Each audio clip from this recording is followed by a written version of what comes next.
વડોદરામાં વિદ્યુત સહાયકો દ્વારા વધુ એકવાર વિરોધ પ્રદર્શન કરાયું હતું। વડોદરા જેટકોની ઓફિસ પર ઉમેદવારો આવી પહોંચ્યા હતા। ઉલ્લેખનીય છે કે જેટકો દ્વારા 3 મહિના અગાઉ વિદ્યુત સહાયકની પરીક્ષા લેવાઈ હતી, જેમાં 1291થી વધુ વિદ્યુત સહાયકોને જેટકોએ નિમણૂક પત્ર આપ્યા હતા। ત્યારે તમામ ટેસ્ટ પૂર્ણ થઈ ગયા બાદ પણ નિમણૂક ન અપાતા ઉમેદવારોમાં રોષ ભભૂક્યો છે।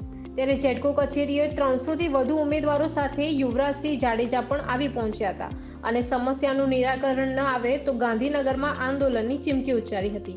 તેમજ વિધાનસભાના ઘેરાવ કરવાની અને ઉર્જા મંત્રી કનુ દેસાઈના ઘરનો ઘેરાવ કરવાની પણ ચીમકી ઉચ્ચારી હતી। હું મહેસાણા જિલ્લાના વિજાપુર તાલુકાથી આવું છું।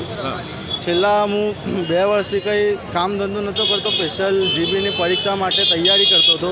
અત્યારે સિલેક્શને થઈ ગયું હતું, મેડિકલે થઈ ગયું હતું, બધું પરીક્ષા જીબીના વિદ્યુત સહાયકની એમાં મેડિકલ મારું બધું થઈ ગયું હતું। પોલ ટેસ્ટે કમ્પ્લીટ થઈ ગયું હતું। છેલ્લા આ ઓર્ડર આપવાના હતા દિવાળી પહેલાં, એ પણ ના આપ્યા। પછી આ ઉત્તરાયણ આવી તો અમારું કપાઈ ગયું। શું થયું પણ આ કે જે પ્રાઇવેટ એસેસ હતા ને, જે પ્રાઇવેટ એસેસ તો એ ગવર્મેન્ટમાં લેવાના હતા, તે હજુ સુધી લીધા નથી અને જે લીધા નથી એના કારણે આ બધું થયું છે। એ લોકો જેટકોવાળા એમ કહે છે કે આ પોલ ટેસ્ટનું બધું લોચો છે, પણ એ નથી। એ બધું અમારા લોકોને એવું કહેવું છે કે જે 1500 કે એવા એસએસઓ હતા ને એ બધા પ્રાઇવેટમાં જ રાખવા। જેટકોનું એવું છે પ્રાઇવેટમાં રાખવા અને આ લેવા નહીં ગવર્મેન્ટમાં, એવું છે એમનું।